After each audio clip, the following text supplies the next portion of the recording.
Hello student, चलिए आज हम लोग स्टार्ट करते हैं 10th क्लास का एक बेसिक टॉपिक त्रिकोणमिति। जितने भी student Bihar board, CBSE, ICSE board से बिलोंग करते हैं उनके लिए एक चैप्टर, आपका बेसिक चैप्टर है त्रिकोणमिति, ट्रिगोनोमेट्री। आइए हम लोग समझते हैं कि ट्रिगोनोमेट्री है क्या, त्रिकोणमिति है क्या, और उस पर हम लोग आगे चर्चा करते हैं। बच्चों, जैसा कि इसका नाम है उसी के अनुसार ये काम भी करता है। तो आप देख रहे हैं कि इसका नाम है त्रिकोणमिति, त्रिकोणमिति। पहले हिंदी में देखें, त्रि प्लस कोण प्लस मिति। मैथमेटिक्स का, गणित का वह ब्रांच जिसके अंतर्गत हम लोग तीन कोण के मिति, मेजरमेंट, मिति मीन्स मापना, मेजर करना, थ्री मीन्स तीन, थ्री कोण एंगल, मिति मीन्स मेजर। तो एक ऐसे पॉलीगन जिसके अंतर्गत तीन कोण होते हैं, वह पॉलीगन हमारा क्या है? ट्रायंगल, त्रिभुज है। तो त्रिभुज के तीनों कोण के माप को हमको इसके अंतर्गत जानना है। तो क्या कोण का माप पहले भी आप पढ़ चुके हैं, नीचे के क्लास में भी आप पढ़ चुके हैं। तो इस कोण का माप कैसे करना है?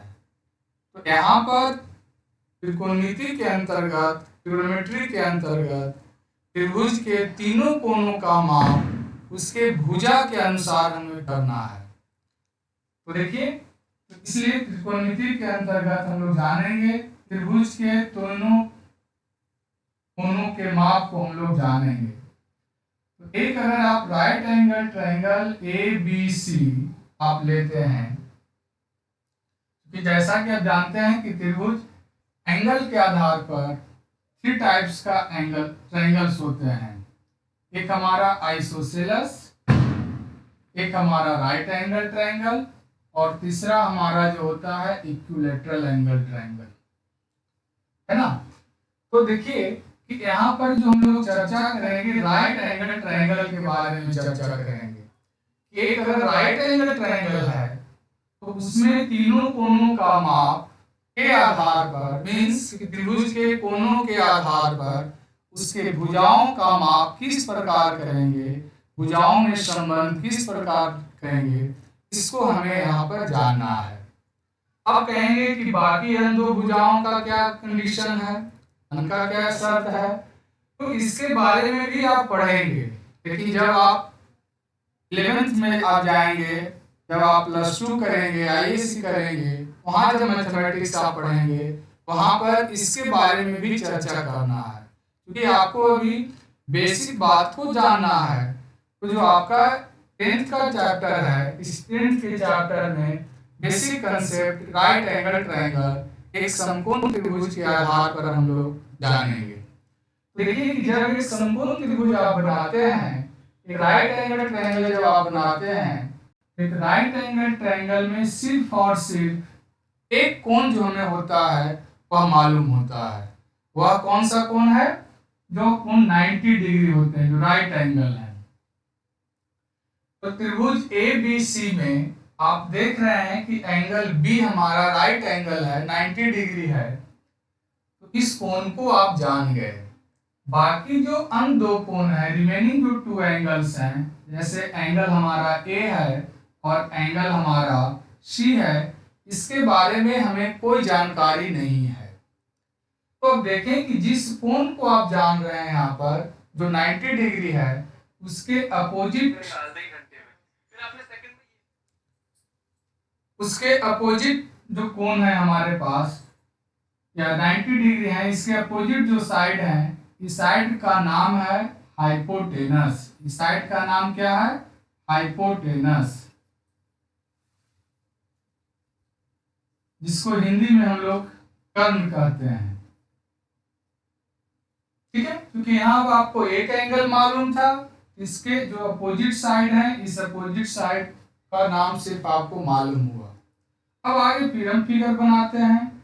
देखिए कि अगर यह हमारा राइट एंगल ट्रायंगल कोई पी क्यू आर है, यहाँ पर एंगल हमारा क्यू 90 डिग्री है, then obvious the opposite side is P Q P R, so again it is hypotenuse, hypotenuse H.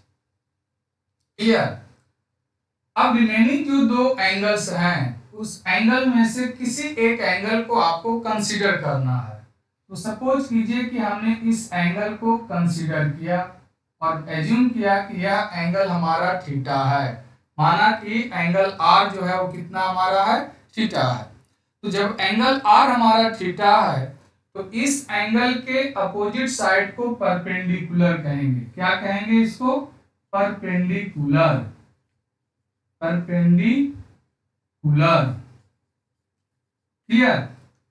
जिसको हम लोग हिंदी में लंब के नाम से जानते हैं, ये हमारा लंब है।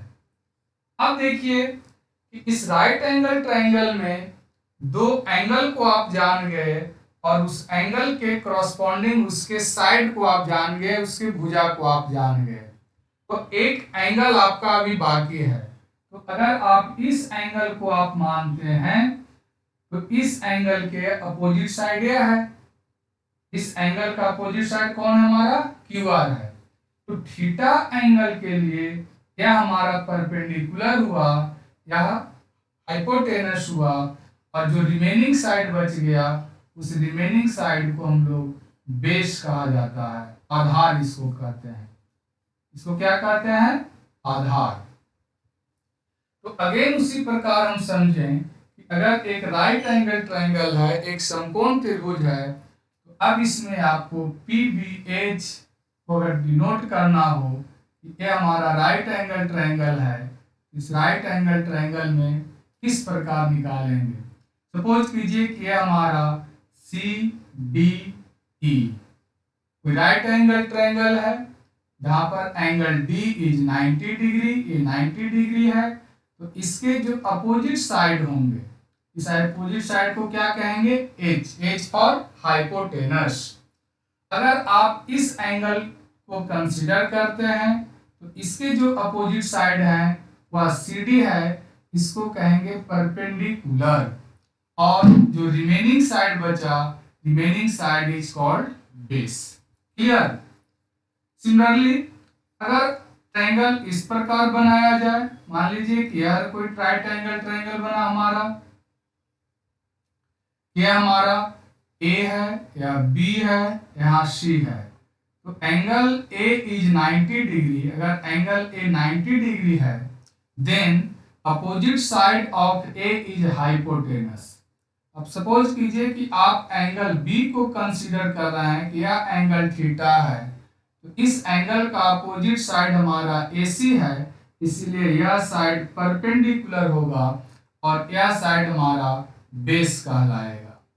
उसी ढंग से मान लीजिए कि अगर हम कोई ट्रायंगल इसी प्रकार बनाए, यह हमारा कोई ट्रायंगल है जिसका नाम PQR है, अगर यह एंगल 90 डिग्री है देन इट इज हाइपोटेनस।